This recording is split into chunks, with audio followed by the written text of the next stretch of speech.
Hi అండి, welcome to SN Ramya YouTube channel. అందరు ఎలా ఉన్నారు? బాగున్నారా?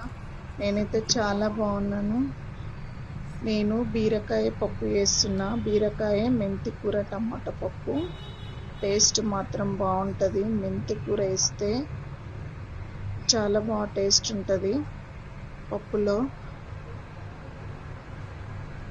మెంతి కూర ఇట్లా శుభ్రంగా కడిగి పెట్టేసుకొని ఉల్లిగడ్డ కట్ చేసి పెట్టేసుకోవాలి. మెంతి కూర, కొత్తిమీర, పచ్చిమిర్చి, జీలకర్ర, ఎల్లిపాయలు, మునక్కాయలు, పప్పు శుభ్రంగా కడిగి పెట్టేసుకోవాలి. నేనైతే ఒక ½ కేజీ బీరకాయలతో చేస్తున్నా. బీరకాయలు కూడా పెద్ద పెద్ద పీసెస్గా కట్ చేసుకొని పెట్టేసుకోవాలి. ఇట్లా టమాటా, బీరకాయ, పప్పు శుభ్రంగా కడుక్కున్నాను. శుభ్రంగా కడుక్కున్న పప్పులో ఇప్పుడు మనం కట్ చేసుకునేటి అన్నీ వేసేసుకోవాలి. ఏమేమి కట్ చేసుకున్నాము, టమాటా, బీరకాయలు ఇట్లా పెద్ద పెద్ద పీసెస్ పైన తొక్క తీసేసి కట్ చేసుకోవాలి. ఒక 4 టమాటాలు వేసిన నేను. ఇట్లా బీరకాయ ఎంత వేస్తే దానికి సరిపడే టమాటా వేసుకోవాలి పప్పు వేస్తే, అప్పుడే బాగుంటుంది. ఉల్లిగడ్డ, మెంతి కూర, కొత్తిమీర, పచ్చిమిర్చి ఇవి కూడా వేసేసుకోవాలి. వేసేసుకొని ఇప్పుడు మనం మెంతి కూర మాత్రం శుభ్రంగా కడుక్కోవాలి, మట్టి చాలా ఉంటుంది. అన్నీ కడిగేసుకొని చింతపండు, ఒక చిన్న నిమ్మకాయ సైజ్ అంతా చింతపండు వేసుకోవాలి. కడిగేసుకొని రెక్కలు అట్లనే వేసేసుకోవాలి. కారము, ఇది పట్టించిన కారం, చాలా కారం ఉంది. 2 స్పూన్లు మాత్రమే వేసిన. పచ్చికాయలు కూడా వేసుకోవచ్చు, నేను ఎండు కారంతోనే చేస్తున్నా. తగినంత సాల్ట్. చాలామంది పప్పు ఉడికేటప్పుడు సాల్ట్ వేయరు, కానీ నేనైతే ఎప్పుడు వేస్తూ ఉంటాను. కారము విజిల్ వస్తే ఆవిరికి పైనకి ఎగరకుండా అట్లా వాటర్లో ముంచాలి. ముంచితే కుక్కర్ చుట్టూ కాదు, మునక్కాయలు పైన మాత్రమే వేయాలి. మునక్కాయలు వేసి మనం లోపల ఇట్లా కలపొద్దు, అయినా మెత్తగా ఉడికిపోతాయి. కాకపోతే అట్లా పైననే వేయాలి. జీలకర్ర, వెల్లుల్లి దంచుతున్నా. ఇది వేయడం వల్ల పప్పు రుచే మారిపోతుంది, టేస్ట్ చాలా బాగుంటుంది. ఇది వేయకుండా చూడండి, మీరు వేసి చూడండి, పప్పు మాత్రం చాలా బాగుంటుంది. వెల్లుల్లి రెబ్బల వల్ల కూడా పప్పుకి పులుపు వస్తుంది, చాలా బాగుంటుంది టేస్ట్. జీలకర్ర, వెల్లుల్లి సరిపడే నీళ్ళు పోసి కుక్కర్ పెట్టేసుకున్నా. మా కుక్కర్ విజిల్ సరిగ్గా రాదు, అందుకని నేను ఈ టైంకి ఉడుకుతుంది అని నాకు అర్థమైపోయింది కాబట్టి ఆ టైంకే నేను బంద్ చేస్తాను. మీ కుక్కర్ విజిల్స్ కరెక్ట్గా ఉంటే ఒక 3 విజిల్స్ మాత్రం సరిపోతుంది. ఎందుకంటే పప్పు మెత్తగా ఉడకొద్దు, మెత్తగా ఉడికితే బాగుండదు, కొంచెం పప్పులాగా కనిపించాలి. పొయ్యి ఆన్ చేసుకున్నా. నేను ఒక 10 నిమిషాలు అట్లా ఉంచుతా, 10 నిమిషాలు కూడా ఉంచను. ఉంచిన తర్వాత మనం ఫస్ట్ కుక్కర్ బంద్ చేసుకోవాలి. విజిల్ సరిపోయింది, నేను పొయ్యి బంద్ చేసుకున్నా. పొయ్యి బంద్ చేసిన వెంటనే కుక్కర్ ఆన్ చేయొద్దు, ఎందుకంటే ఓపెన్ చేస్తే పప్పు సరిగ్గా ఉడకదు. కాసేపు విజిల్ పోయేంత వరకు ఉంచాలి.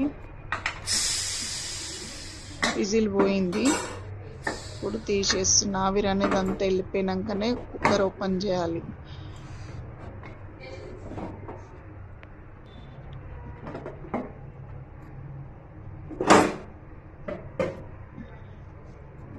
ఫస్ట్ మునక్కాయలన్నీ పక్కకు తీసేసుకోవాలి. ఆ పప్పు ఇట్లా ఉడికిపోయింది, మొత్తం తీసి పెట్టేసుకోవాలి. మునక్కాయలు తీసి పక్కన పెట్టేసుకున్నా నేను.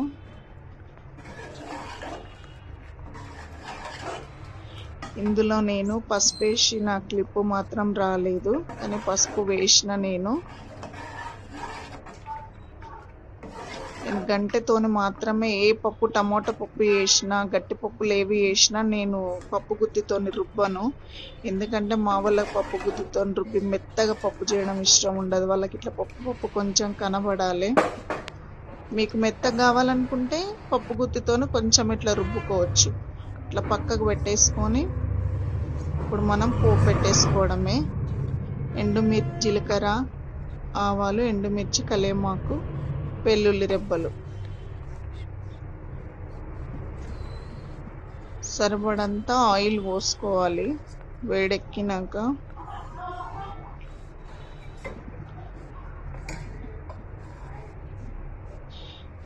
బీరకాయ పప్పు మాత్రం చాలా బాగుంటుంది. బీరకాయ తినాలంటే చాలా మంది తినరు. మా ఇంట్లోనైతే బీరకాయ కర్రీని అంత ఇష్టపడరు. ఇట్లా పప్పు పచ్చడి చేస్తూ ఉంటాను. అట్లా బాగుంటుంది. పచ్చడి కూడా దోశలలో చాలా బాగుంటుంది. బీరకాయ చట్నీ 2 పావులు ఆయిల్ వేసిన నేను.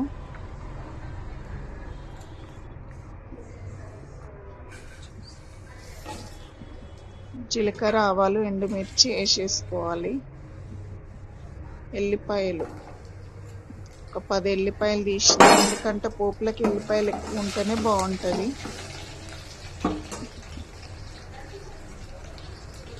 మనం జీలకర్ర, ఎల్లిపాయలు దంచేయడం వల్ల ఆ టేస్ట్ ఒకటి. ఇప్పుడు పోపు పెట్టినప్పుడు ఇంకో ఐటెం కూడా యాడ్ చేయాలి. చాలా బాగుంటుంది పప్పు టేస్ట్. రెస్టారెంట్లల్లో ఎట్లా ఉంటుందో టేస్ట్ పప్పు అట్లా ఉంటుంది. ఒక్కసారి మీరు అట్లా వేసి చూడండి, చాలా బాగుంటుంది. అదేంటో నేను ఇప్పుడు చూపిస్తాను మీకు. కళ్యామాకు వేస్తున్నా. కళ్యామాకు పప్పులో ఫస్ట్ వేయొద్దు, పోపులు వేస్తేనే ఫ్లేవర్ బాగుంటుంది పప్పుకి, గట్టి పప్పుకి. ఇదే నేను అనేది. శనగపిండి 1 స్పూన్ మాత్రం వేసుకోవాలి. మీ పప్పు క్వాంటిటీని బట్టి వేసుకోవాలి. ఎక్కువ పప్పు ఉంటే 1 స్పూన్నర అట్లా వేసుకోవాలి. కొంచెం పప్పు ఉంటే 1 స్పూన్ సరిపోతుంది. శనగపిండి వేసుకొని అట్లా మంచిగా కలపాలి. కలర్ వచ్చేంత వరకు, కానీ మాడేటట్టుగా ఉంచొద్దు. మాడేటట్టుగా ఉంటే చేదు వస్తుంది. ఇట్లా ఈ కలర్లో ఉన్నప్పుడే బంద్ చేసుకోవాలి. పిండిని మంచిగా కలపాలి, ఇట్లా గడ్డల్లాగా రాకుండా. పప్పు పోసేసుకోవడమే. ఈ మునక్కాయలు పప్పులో కలిపేసుకోవాలి. పప్పు ఇప్పుడు పోపు పెట్టి పప్పు వేసుకున్నాం కదా, ఇప్పుడు ఇందులోనే మునక్కాయలు కూడా వేసేసుకోవాలి. కొద్దిసేపు పప్పు వేడి పెట్టాలి పొయ్యి మీద. మనం శనగపిండి వేసినాం కదా, అది మంచిగా పప్పుకు పట్టేటట్టుగా కొద్దిసేపు, ఎక్కువసేపు ఉంచొద్దు. పప్పు గట్టిగా కాకుండా పల్సగా కాకుండా ఈ విధానంగానే ఉండాలి. బంద్ చేసినాక కూడా కాస్త గట్టిగా అవుతుంది పప్పు. బీరకాయ, మెంతి కూర, టమాటో పప్పు చాలా బాగుంటుంది. మెంతి కూర ఎందులో వేసినా బాగుంటుంది టేస్ట్, బట్ హెల్త్కి కూడా చాలా మంచిది. నేను మెంతి కూర 2 కట్టలు తెచ్చుకుంటే ఇందులో ఒక దాంట్లో వేస్తూనే ఉంటా. ఇప్పుడు మునక్కాయలు వేసేసుకోవాలి. మునక్కాయలు వేసుకొని ఎక్కువ కలపొద్దు, నార్మల్గా కలిపి పెట్టేసేయాలి. మెంతి కూర, బీరకాయ, టమాటో పప్పు ఒకసారి ట్రై చేయండి. ఎట్లొచ్చిందో కూడా కామెంట్ చేయండి ప్లీజ్. లైక్, షేర్, సబ్స్క్రైబ్ చేసుకోవచ్చు కదా, సబ్స్క్రైబ్ చేసుకోండి. ఎట్లొచ్చిందో మీరు ట్రై చేసి కూడా నాకు తప్పకుండా కామెంట్ మాత్రం చేయండి. చాలా చాలా